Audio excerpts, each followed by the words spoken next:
hello ma belle, ici Dominique Monet, coach. J'accompagne les femmes à se libérer de leurs peurs et de leurs blocages liés à l'argent.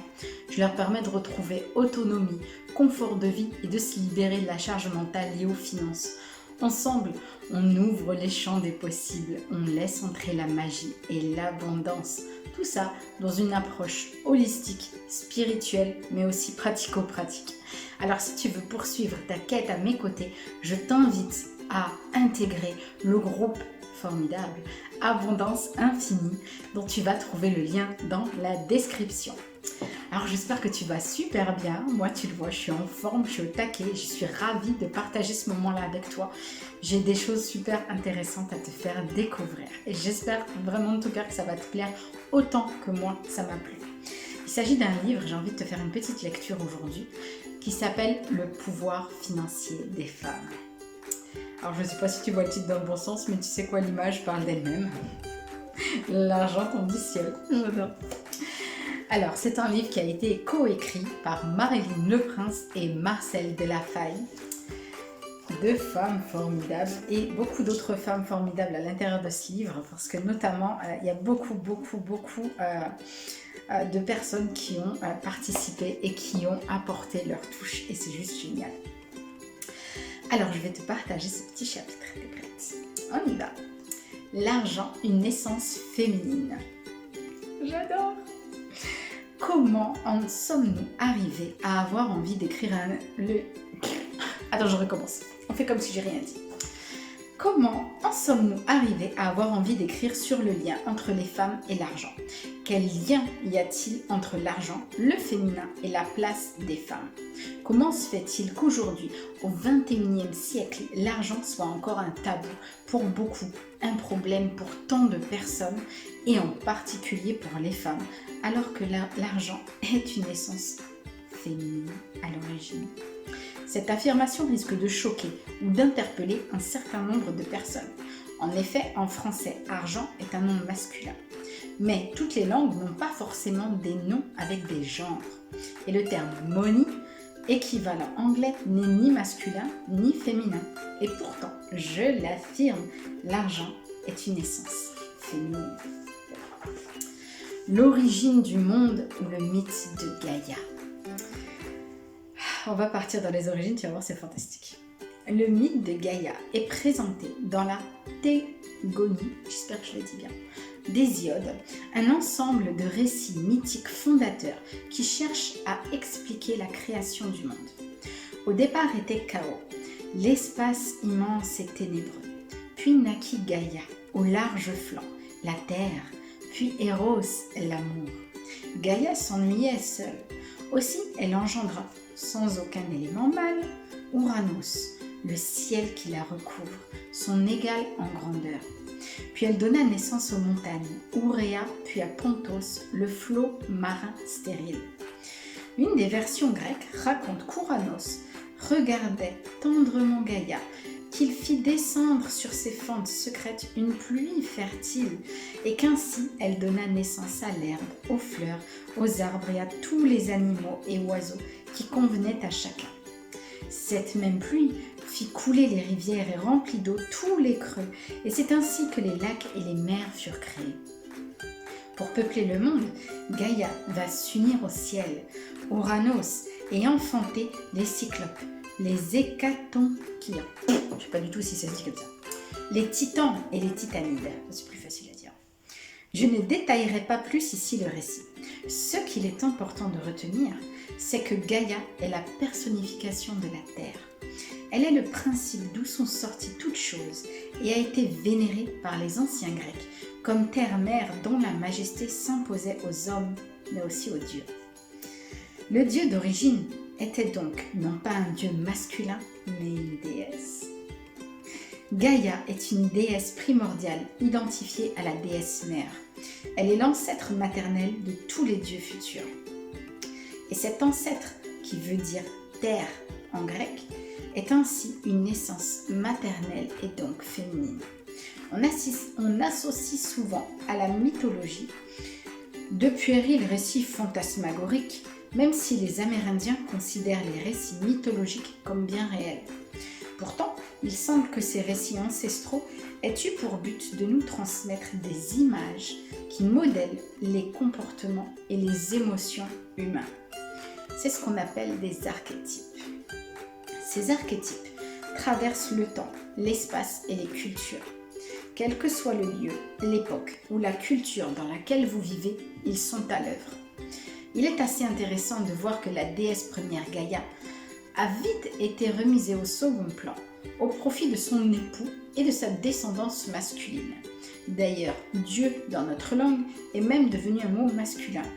Et on constate qu'au fil des ans, dans les sociétés modernes, les représentations de Dieu sont devenues des figures masculines en grande majorité. Suis mon regard. Mais nous allons y revenir. Gaïa a pris d'autres formes dans d'autres cultures. Epona chez les Celtes, par exemple. Inanna chez les Sumériens. Hathor en Égypte ancienne. Ou la femme blanche chez les Amérindiens. En tant qu'essence maternelle, la déesse incarne le lien à la nature, à la dimension sacrée et à l'unicité de toute vie. Elle incarne les attributs féminins essentiels que sont la fertilité, la fécondité, le pouvoir de donner la vie. Gaïa a engendré son principe masculin, Ouranos, le ciel, les montagnes et l'océan qui étaient stériles à la base. L'abondance, le pouvoir de nourrir la vie. Les déesses étaient souvent représentées avec une poitrine généreuse, capable d'offrir une abondance de lait essentielle à la survie de l'enfant. Gaïa représente ce principe d'abondance avec les rivières, les fleurs et tous les éléments de la vie. La dimension cyclique, la naissance, la croissance, la vie, la mort, le recyclage. Gaïa fomentera l'émasculation de son époux, Ouranos, qui l'oblige à retenir ses enfants prisonniers. Elle peut donner la vie ou la reprendre. Mais le sang issu de cette émasculation, cette petite mort, donnera la vie à 3 enfants terrestres et surtout fécondera l'océan, qui deviendra alors fertile et verra naître Aphrodite. Comme l'explique Bernard Litter, il est assez intéressant de constater que les 3 attributs de cette déesse mère correspondent aux 3 plus grands tabous de notre société occidentale moderne. Passage très important. Le sexe, l'argent, la mort, lié donc à la femme. Il y a du boulot. Monnaie et féminin. Les premières monnaies étaient des représentations de la déesse mère. Les premières formes auraient aussi été des têtes de bétail. Or, le bétail symbolisait la richesse, puisque les vaches avaient cette capacité à produire du lait pour nourrir leurs petits. Epona, déesse mère des Celtes, était représentée avec une corne d'abondance remplie de richesses alimentaires à l'époque qui permettait d'avoir une abondance dans la vie. Il faut bien restituer le contexte où les sociétés de consommation n'existaient pas encore et où l'abondance matérielle consistait certainement à seulement être en capacité de répondre à ses besoins alimentaires. Une autre forme de monnaie très répandue a été un coquillage nommé le kauri. Ce coquillage a la forme d'une vulve féminine. Il est associé à la fécondité de l'eau. L'océan est devenu fécond à partir du sang d'Ouranos qui, lorsqu'il a été émasculé à la demande de Gaïa, a créé l'écume de la mer. Ainsi, toutes les formes de monnaie primitive sont un attribut direct de la déesse mère.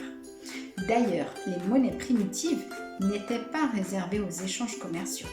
Elles avaient aussi un rôle social, rôle qui était souvent prédominant sur la dimension marchande.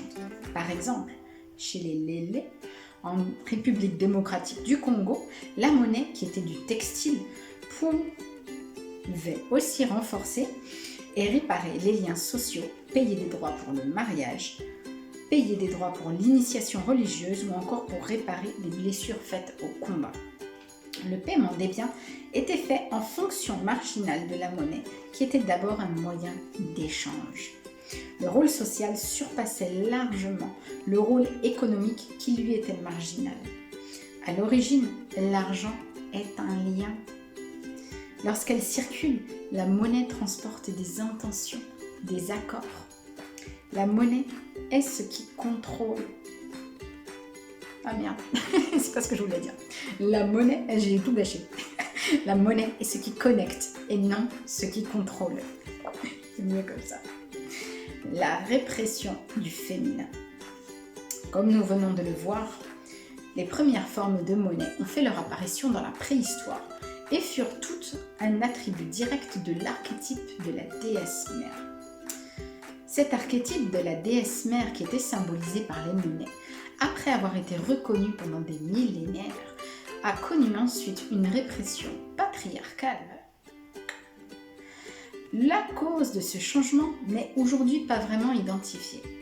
Mais ce qui est certain, c'est qu'au fil des cultures mésopotamiennes, indo-européennes, méditerranéennes, islamiques et occidentales, nous sommes passés d'une culture matrifocale à une culture patriarcale, dans laquelle progressivement nous avons remplacé la déesse mère par des dieux masculins. En fait, nous avons créé des sociétés dans lesquelles l'archétype de la déesse mère était non seulement nié, mais même réprimé. Ce fut une ère de répression collective du féminin dans laquelle nous vivons aujourd'hui. Bon, ma belle, je vais te laisser découvrir la suite pour ce merveilleux livre.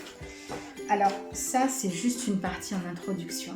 Après, tout est développé et il y a énormément de facettes aussi de l'argent qui est développé et de ce lien, cette relation qu'il y a entre l'argent et les femmes. Et c'est vraiment mon cœur de bataille, de métier, de pouvoir ramener aux femmes leur pouvoir pour qu'elles puissent reprendre leur place dans le monde qui pour moi est exactement tout ce qu'on vient de dire. On est relégué à un second plan minime, victime, négligeable. Donc non, c'est pas notre vocation. Nous sommes la vocation d'être légal. Et quand je dis légal, c'est la complémentarité entre l'homme et la femme.